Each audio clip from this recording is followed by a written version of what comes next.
ये तब की बात है जब मैं 14 साल का था।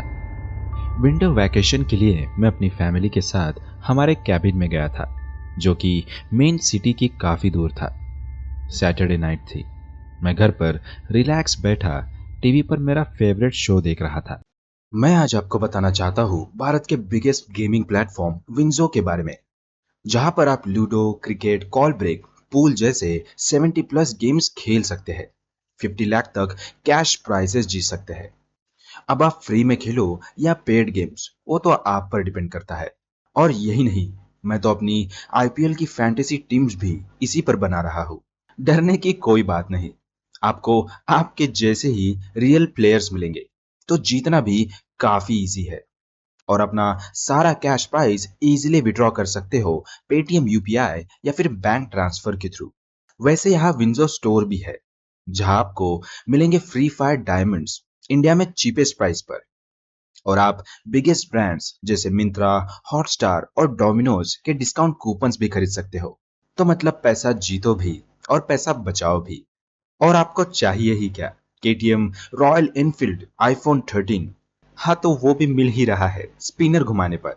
तो जाओ डाउनलोड करो, लिंक्स डिस्क्रिप्शन में है, वो भी 50 रुपीज बोनस के साथ। वो 2 बेडरूम का कैबिन था। दूर दूर तक कोई घर नहीं थे और इसीलिए वहाँ काफ़ी शांति मिलती थी। मेरे पेरेंट्स बाहर डिनर पर गए थे और शायद अब उन्हें घर आने में थोड़ा ज़्यादा टाइम लग जाएगा, क्योंकि बाहर काफ़ी हेवी स्नोफॉल हो रही थी। उसके चलते सारे रोड्स ब्लॉक हो चुके थे। रात काफ़ी हो गई थी और मैंने जो पिज़्ज़ा 1 घंटे पहले ऑर्डर किया था, उसे आने में काफ़ी देर हो गई थी। और अब मैं सोच रहा था कि इतना लेट क्यों हो रहा है। डोमिनोज मेरे घर से काफ़ी दूर था और वो लोग इतने दूर डिलीवरी नहीं करते हैं। पर मेरा एक फ्रेंड वहाँ मैनेजर है, तो मैं उसे पर्सनली बोलकर मेरे कैबिन पर यूजुअली पिज़्ज़ा मंगा लेता हूँ। पर आज शायद हेवी स्नो और स्लिपरी रोड्स के चलते पिज़्ज़ा डिलीवरी में टाइम लग रहा था।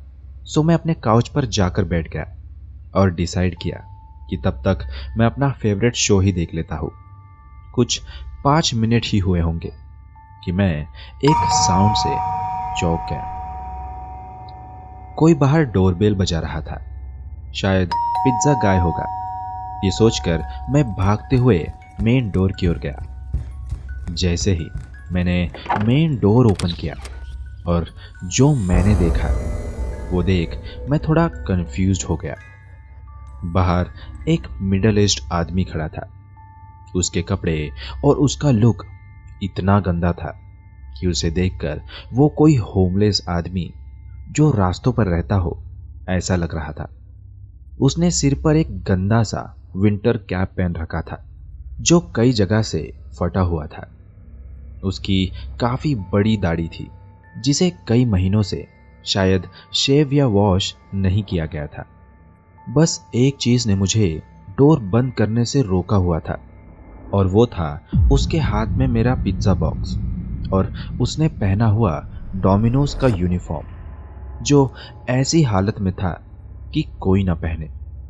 उसकी बटन्स टूटी हुई थी और एक नेम टैग लगा हुआ था, जिस पर एक नेम लिखा हुआ था, माइकल स्मिथ। वो वहां बाहर खड़ा मेरी ओर एक टक लगाए देखे जा रहा था, बिना अपनी पलकें झपकाए। उसके फेस पर एक वियर्ड सी स्माइल थी। उसे देख मुझे एक अनईजी सी फीलिंग हो रही थी। हाय, आई एम टेड। क्या आपने एक लार्ज चीज पिज्जा ऑर्डर किया था? उसने वही वियर्ड स्माइल अपने फेस पर लिए मुझसे पूछा। हाँ, वो मेरा ही ऑर्डर है। मैंने अपने हाथ अपने पॉकेट की ओर ले जाते हुए कहा। मैं अपने पॉकेट्स में पैसे ढूंढ रहा था और जब मुझे कुछ फील नहीं हुआ तो मैंने उससे कहा, मैं 2 मिनट में आया। शायद मेरे पेरेंट्स ने पैसे किचन में छोड़े हैं। ओह, सो तुम्हारे पेरेंट्स घर पर नहीं है? उसने तुरंत वही वियर्ड स्माइल के साथ मुझसे कहा।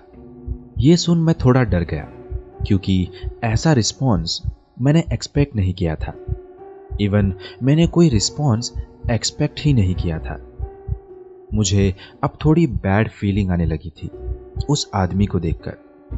सो किचन में जाने से पहले मैंने मेन डोर आधा बंद किया और चेन लॉक लगा दिया, जस्ट इन केस। मैं भागते हुए किचन में गया क्योंकि मैं जल्द से जल्द उस आदमी को पिज्ज़ा के पैसे देकर यहाँ से भगाना चाहता था। मुझे उसकी प्रेजेंस कुछ ठीक नहीं लग रही थी। मैंने जल्दी से अपना वॉलेट लिया और उसमें पैसे ढूंढने लगा, पर एक आवाज़ ने मेरा ध्यान उसकी ओर खींचा। वो आवाज़ हमारे किचन में रखी एक छोटी सी टीवी की थी, जिस पर हमेशा लोकल न्यूज़ चालू रहता है। बोल्ड से लेटर से स्क्रीन के नीचे लिखा हुआ था, डोमिनोज की पिज्ज़ा डिलीवरी गाय माइकल स्मिथ की लाश मिली, जिसे चाकू मारकर मौत के घाट उतार दिया गया। मैं जैसे वही जम सा गया। मुझे याद आया कि जो आदमी बाहर पिज्ज़ा लेकर खड़ा है, उसके नेम टैग में यही नाम माइकल स्मिथ लिखा हुआ है, पर उस आदमी ने अपना नाम मुझे टेड बताया था। मैं भागते हुए फ्रंट डोर की ओर गया और डर से मेरी चीख निकल गई जब मैंने देखा कि फ्रंट डोर पूरी तरह से खुला हुआ है और पिज्ज़ा बॉक्स ज़मीन पर रखा हुआ है। मैंने जब चेन लॉक देखा तो वो फोर्स से तोड़ा गया था।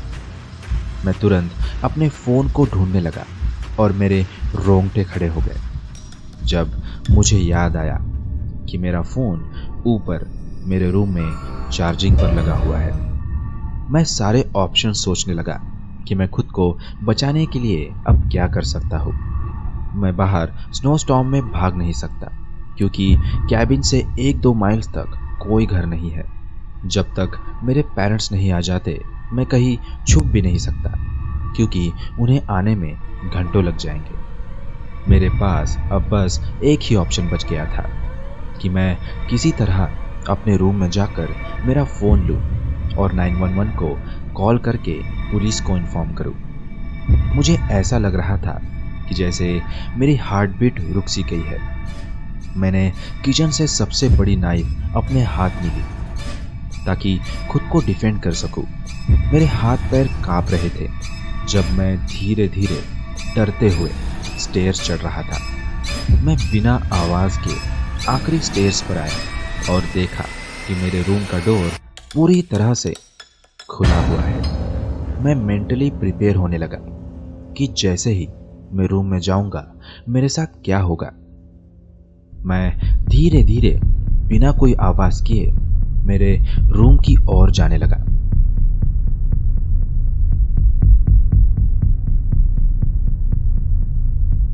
मेरी सांसें मानो रुक सी गई जब वो आदमी मेरे रूम से बाहर निकलते हुए सामने के रूम में चला गया। उसके हाथ में एक खून सा भरा नाइफ देखकर मेरे रोंगटे खड़े हो गए थे।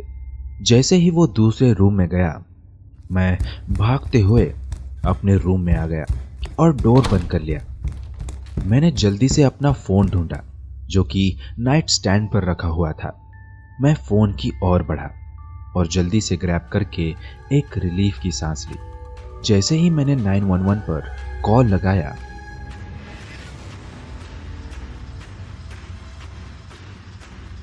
मैंने डोर पर जोरों की नॉक सुनी। वो सुन मेरे हाथ से फ़ोन नीचे गिर गया। हेलो, कोई है? मुझे पता है तुम अंदर ही हो। चलो जल्दी से दरवाजा खोलो, हम साथ में पिज्जा खाएंगे। उस आदमी ने एक डरावनी आवाज में दरवाजे की दूसरी ओर से मुझे कहा। डर से मेरी आंखों में अब पानी आ गया था। मैंने जल्दी से अपना फ़ोन उठाया और दूसरी ओर 911 ऑपरेटर की आवाज़ सुन मुझे थोड़ा सुकून मिला। एक औरत ने फ़ोन की दूसरी लाइन से कहा, 911, व्हाट्स योर इमरजेंसी? इतना कहते ही डोर पर जोर जोर से नॉकिंग शुरू हो गई। दरवाजा खोल दो, नहीं तो मैं दरवाजा तोड़कर अंदर आ जाऊंगा। उस आदमी ने जोर से चिल्लाते हुए गुस्से से कहा। हाय, यस मैम, मेरा नाम मैथ्यू थॉमसन है। एक आदमी मेरे घर में घुस आया है। वो मेरे बेडरूम डोर के बाहर खड़ा है।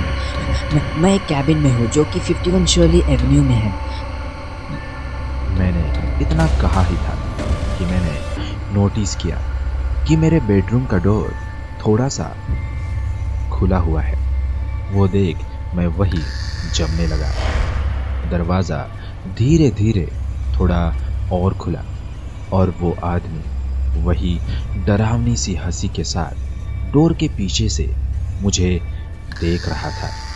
उसे देख मेरी डर से चीख निकल गई। मेरी चीख सुन के उस आदमी ने दरवाज़ा जोरों से खोला और भागते हुए मेरी ओर आने लगा। मैं जैसे वही जम सा गया। मुझे कुछ सूझ नहीं रहा था कि अब मैं क्या करूं। मैंने अपनी हाथ की नाइफ उसकी ओर फेंकी और वो नाइफ उड़ते हुए गई और सीधा उस आदमी के चेस्ट में घुस गई। वो दर्द में वहीं गिर गया और जोर जोर से चिल्लाने लगा।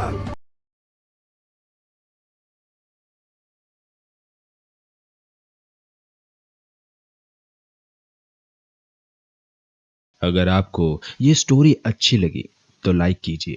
अगर आप चैनल पे नए हैं तो अभी सब्सक्राइब करके बेल आइकन प्रेस कीजिए सो दैट आप हमारी वीकली स्टोरीज मिस ना करें।